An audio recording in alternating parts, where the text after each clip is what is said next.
The closet has so long been allotted to the skeleton that we have come to regard this room as its fit and natural home.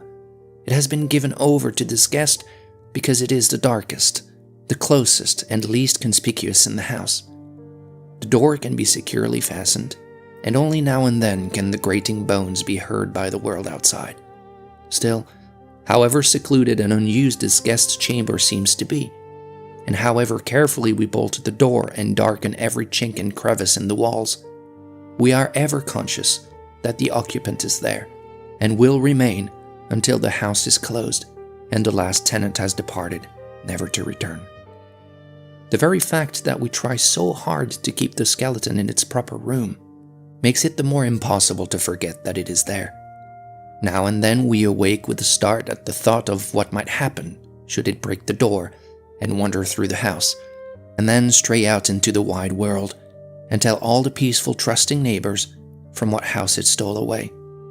And yet we are somehow conscious that the rumor of its dread presence has already traveled as far as we are known. Man is a wonderfully adaptable animal. He fits himself easily into the environment where he is placed. He passes from infancy to childhood, and from childhood to boyhood as smoothly as the placid river flows to the waiting sea.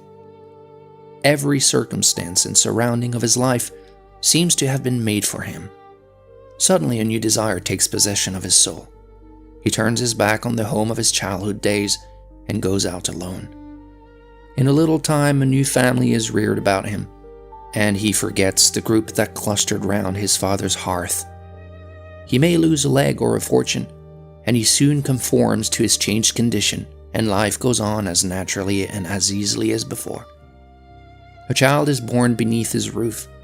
It takes a place within his heart and home, and in a little while he can scarcely think of the day it was not there. Death comes, and a member of his little band is carried out. But time drops its healing balm upon the wounds, and life goes on, almost unconscious that the dead has ever lived. But while we adjust ourselves naturally to all things living, and to ever-varying scenes, the skeleton in the closet is always an intruder, no matter how long it may have dwelt beneath the roof. Even though we may forget its actual presence for a little time, still no scene is so perfect and no enjoyment so great, but we feel a cloud casting its shadow across our happiness, or the weight of some burden on our soul.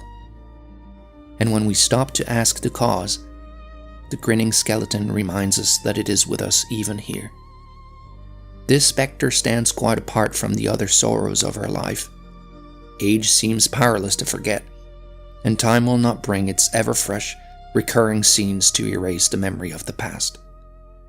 This is not because the skeleton is really such a dreadful guest.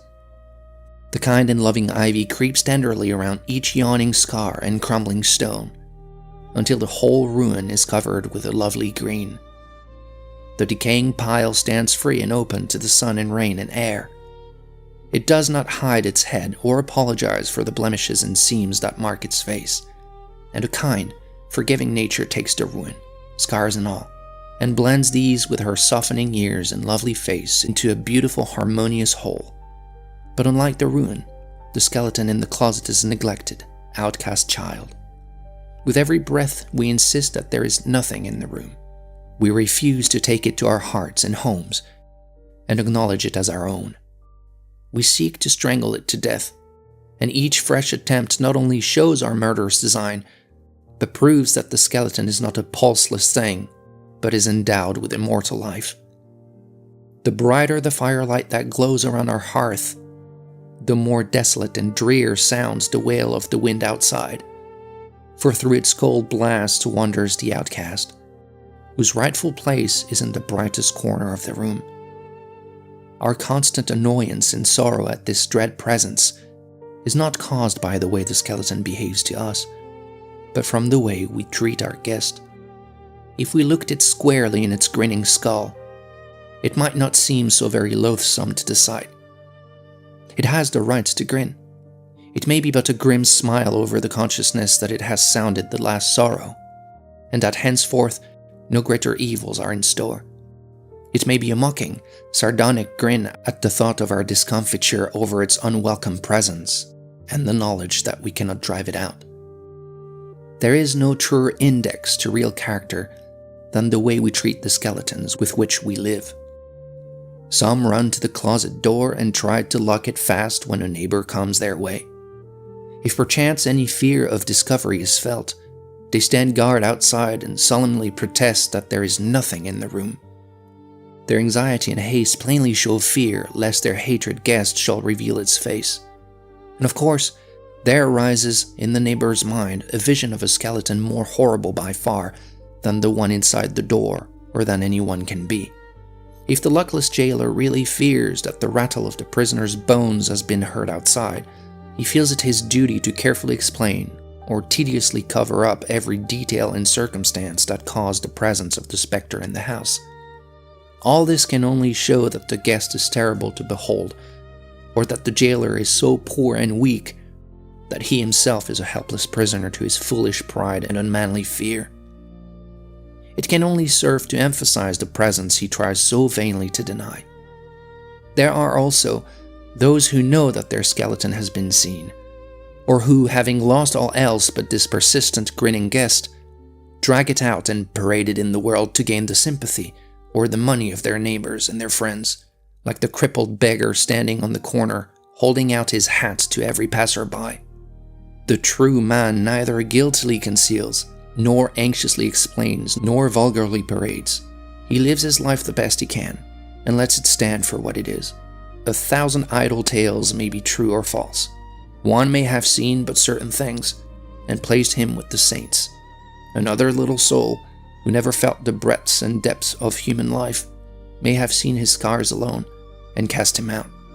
But standing by his side, or clasping his strong, sympathetic hand, no one thinks of halos or scars, or asks an explanation of this or that, for in his whole being is felt the divine presence of a great soul, who has lived and loved, sinned and suffered, and been strengthened and purified by all. The skeleton is really kind that it only grins as we look it in the face. Of all our household, it has received the hardest treatment at our hands. It has helped us more than any of the rest, and been locked in the closet for its pains. It may perchance have come at our own invitation, bringing us the keenest, wildest joy our life had ever known. We gladly drained the pleasure to the dregs, and then coolly locked the memory close in the darkest hole that we could find. The day it came has well nigh faded from our minds, and the mad, wild joy we knew can never more be wakened from the burned-out passions of the past, but the skeleton, which rose up grim and ghastly from the dying flame, remains to mock and jeer and make us sad. And now when the day is spent, and the cup is drained, we charge the poor spectre with our lasting pain, and forget the joy it brought. We look with dread at these mocking, grinning bones, which we cannot drive away, and we forget the time long, long ago, when those dry sticks were covered up with beautiful and tempting flesh. It may be that we shall always shudder as we hear the rattle of the bones when we pass the closet door, but in justice to the inmate, we should give him credit for the joys of long ago. And this brings us back to the old question of the balancing of pain and pleasure, good and evil, right and wrong. It may be that in the mysterious adjustment of nature's balances, a moment of supreme bliss will outweigh an eternity of pain. In the infinite economy, which life counted for the more? That of Napoleon, or the poor French peasant that passed through an obscure existence to an unknown grave? The brief glory of Austerlitz was followed by the bitterness of Waterloo, and the long silence of an exile's life, while the peasant trod his short path without ambition, and filled a nameless grave without regret. Which is the greater and finer, the blameless life of the patient brute, or the winding, devious path of a human soul? It is only the dull level that brings no sorrow or regret. It is a sterile soil where no weeds will grow, and a bare closet where no skeleton will dwell. Neither should we remember the skeleton only for the joy it brought. From the day it came, it has been the greatest benefactor that our life has known. When the mad delirium had passed away, and the last lingering fragrance was almost spent, this despised skeleton remained as the sole companion, whose presence should forever bind us back to those feelings that were fresh and true and straight from nature's heart, and that world which once was green and young and filled with pulsing life. As the shadows gather round our head, and our once straying feet fall mechanically into the narrow path so straight and even at the farther end, we may shudder now and then at the thought of the grim skeleton whose life is so far removed from our sober later selves. But with the shudder comes a spark, a flash of that great natural light and heat that once possessed this tottering frame, and gave a glow of feeling and a strength of purpose so deep and all-controlling that the artificial life of an artificial world seems no more than a dim candle shining by the glorious sun. It is the exhausted emotions of age, which men call prudence, that are ever warning youth of the follies of its sins. It is the grinning skeleton, speaking truly from the memory of other days, that insists that life's morning held the halcyon hours. Does old age outlive the follies of childhood, or does the man outgrow the wisdom of youth? The most vociferous preachers are often those whose natural spirits have led them to drink the deepest of life. They are so foolish as to think that others can be taught by their experiences, and mumbling graybeards endorse the excellence and wisdom of the sermons that they preach. They are not wise enough to know that their prattle is more vain and foolish than the babblings of their childhood days. It was the growing, vital sap of life that made them children years ago. It is the icy, pulsing touch of age that makes them babbling, preaching children once again. As well might the calm and placid lake teach the beauty of repose to the boiling, seething cataract that thunders down Niagara's Gulf. When the troubled waters shall have reached the lake, they shall be placid too. Nature is wiser far than man. She makes the first childhood precede the second.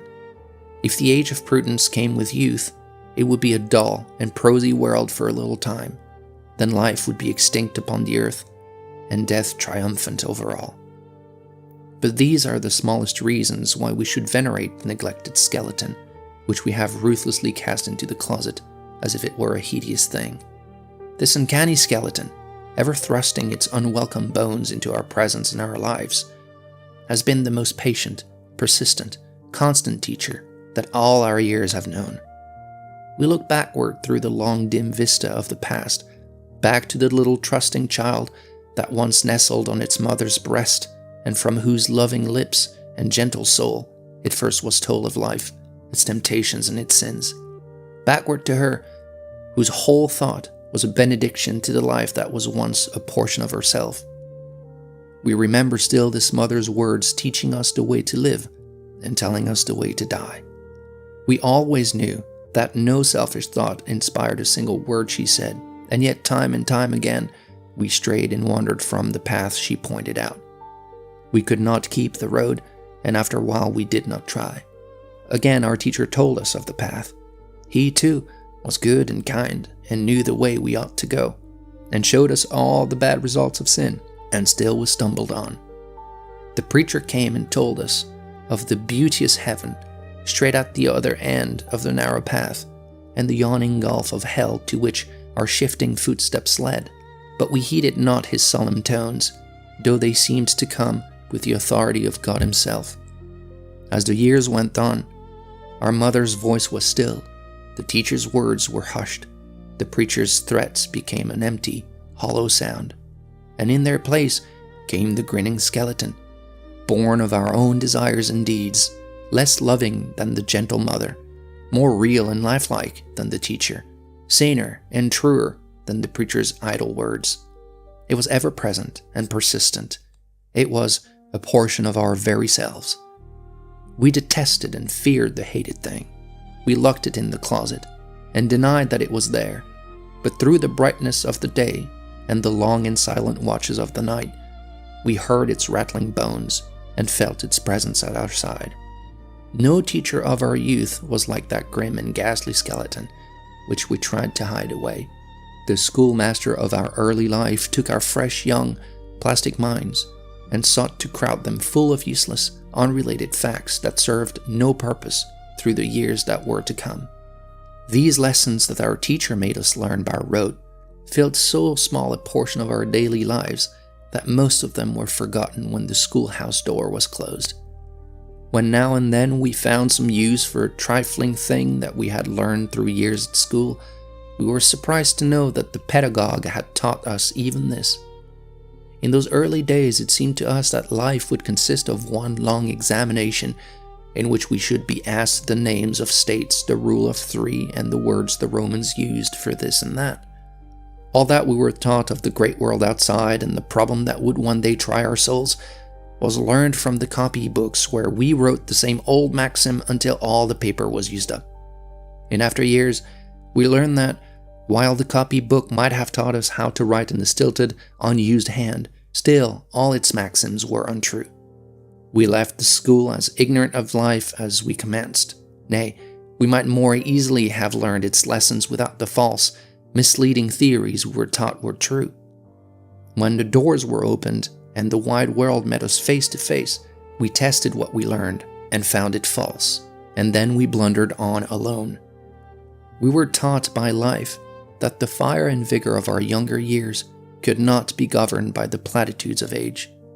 Nature was ever present with her strong and earthly grasp, her keen desires, her white-hot flame. We learned the precepts of the books, but we lived the life that nature taught. Our pathetic blunders and mistakes, and the skeleton that followed in their wake, remained to teach us what was false and point to what was true.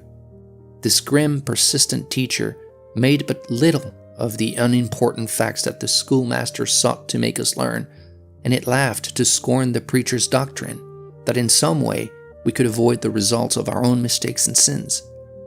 It did not preach, it took its place beside us as another self, and by its presence sought to make us know that we could not be at peace until we clasped it to our breast and freely accepted the unwelcome thing as a portion of our lives.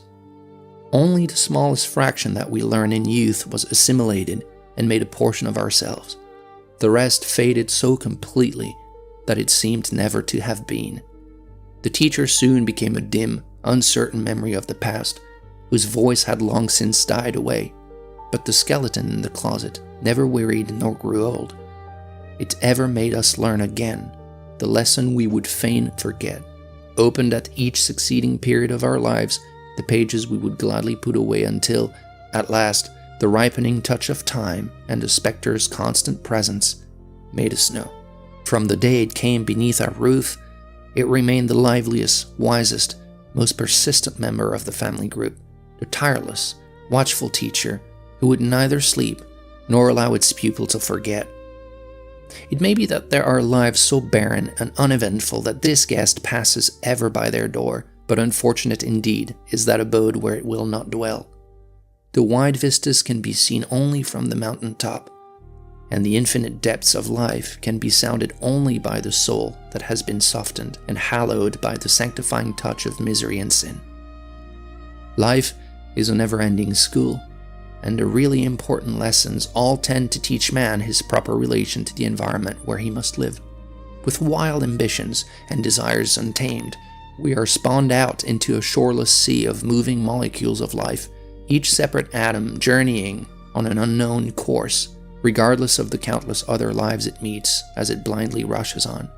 No lights nor headlands stand to point the proper way the voyager should take. He is left to sail an untried bark across an angry sea. If no disaster should befall, it does not show that the traveler is wise or good, but that his ambitions and desires are few, or he has kept close inside the harbor line. At first we seek to swim the flood, to scale the rocky heights, to clutch the twinkling stars. Of course we fail and fall, and the scars our passions and ambitions leave remain, though all our particles are made anew year after year. We learn at last to leave the stars to shine where they belong, to take all things as they are, and adjust our lives to what must be. The philosophy of life can come only from those experiences that leave lasting scars and results that will not die. Rather than seek to cover up these gaping wounds, we should accept with grace the tales they tell, and show them as trophies of the strife we have passed through. Those scars are honorable that have brought our lives into greater harmony with the universal power. For resist it as we will, This infinite, loving presence will ever claim us as a portion of itself until our smallest fragments return once more to earth and are united with the elements from which we came. No life can be rounded and complete without the education that the skeleton alone can give. Until it came, we never knew the capacities of the human soul. We had learned by rote to be forgiving, kind, and true. But the anguish of the human soul cannot be told. It must be felt or never known. That charity born of true comradeship, which is the highest and holiest sentiment of life, can be taught by the skeleton alone. The self-righteous, who prate of forgiveness to their fellow man and who look down upon their sinning brothers from above, are hypocrites or fools. They either have not lived or else desired to pass for something they are not. No one can understand the devious, miry paths trodden by another soul unless he himself has wandered through the night. Those placid human lives that have moved along a narrow even path, that learned by rote the lessons that the churches and the schools have ever taught, whose perfection consists in refraining from doing certain things in certain ways, who never had a noble thought or felt a great desire to help their fellow man, those blameless, aimless, worthless souls are neither good nor bad. They neither feel nor think. No skeleton would deem it worth its while to come inside their door. The world judges the conduct of youth by the standards of age. Even when due allowance is made for the inexperience and haste of the young, it is assumed that youth and age are measured by the calendar alone.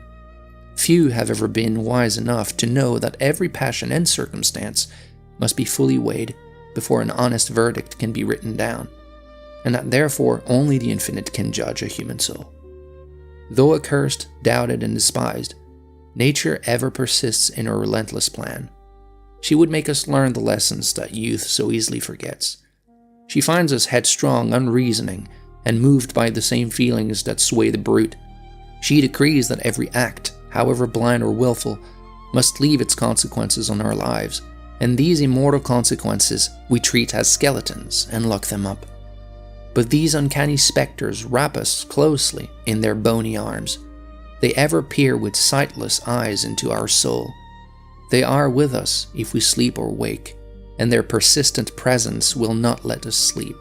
It is the hated, imprisoned skeleton that we vainly sought to hide away, that takes an untamed, fiery soul within its cruel, loving clasp and holds it closely in its unforgiving grasp until the vain longings and wild desires of youth are subdued and cooled, and the deeper harmonies of life are learned.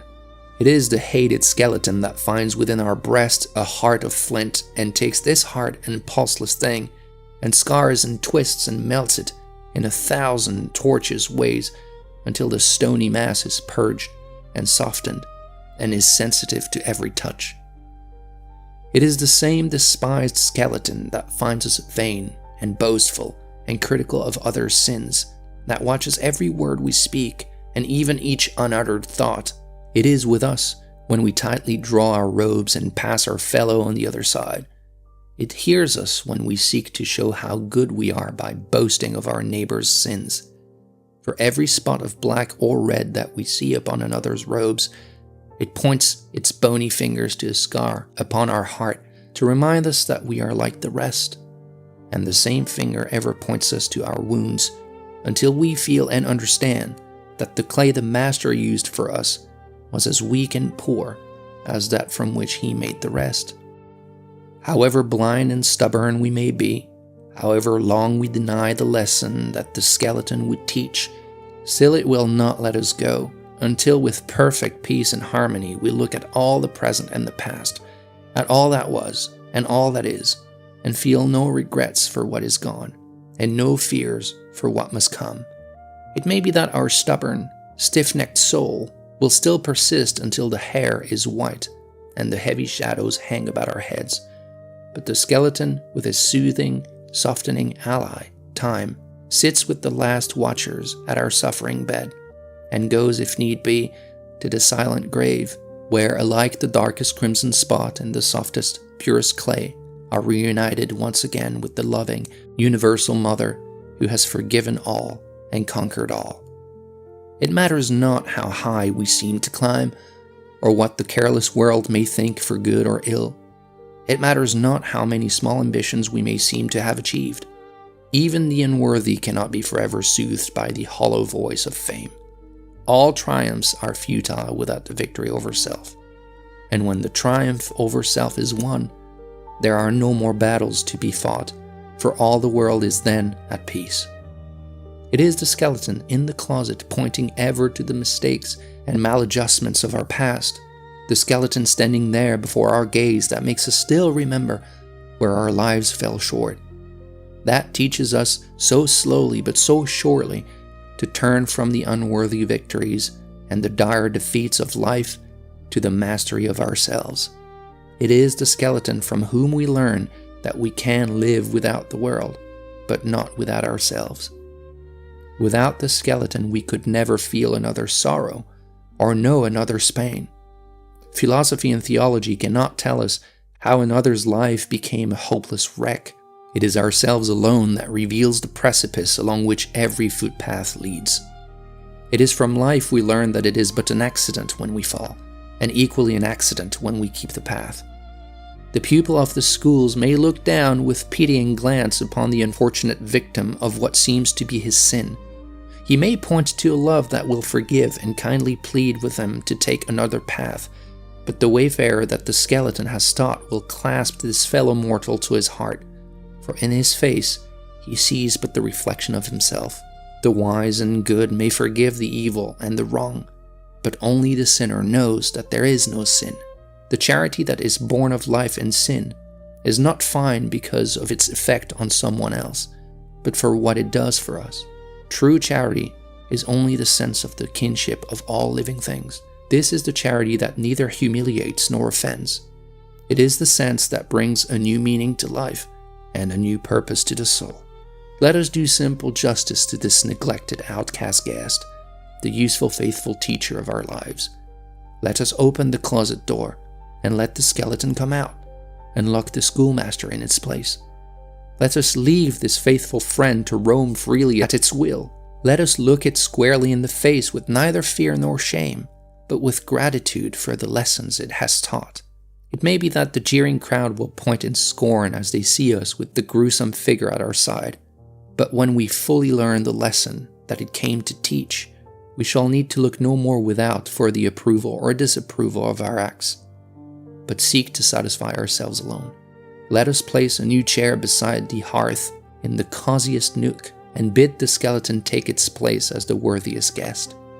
Let us neither parade nor hide our newfound friend, but treat it as a fact of life, a fact that is, a fact that had the right to be, and a fact that taught us how to find ourselves. Let us not forget the parents who watch us in our youth and the friends that were ever good and true. But above all, let us remember this grim and silent teacher who never neglected or forgot, who showed us life as only it could show, who opened up new vistas to our soul, who touched our human hearts, who made us know and love our fellow man, who softened and mellowed and purified our souls until we felt the kinship that we bore to all living things. Until it came, we knew only the surface of the world. Before it came, we had tasted of the shallow cup of joy and the bitter cup of pain, but we needed this to teach us from the anguish of the soul that there is a depth profound and great where pain and pleasure both are one, that there is a life so deep and true that earth's rewards and penalties alike are but a hollow show, that there is a conquest of ourselves which brings perfect peace and perfect rest.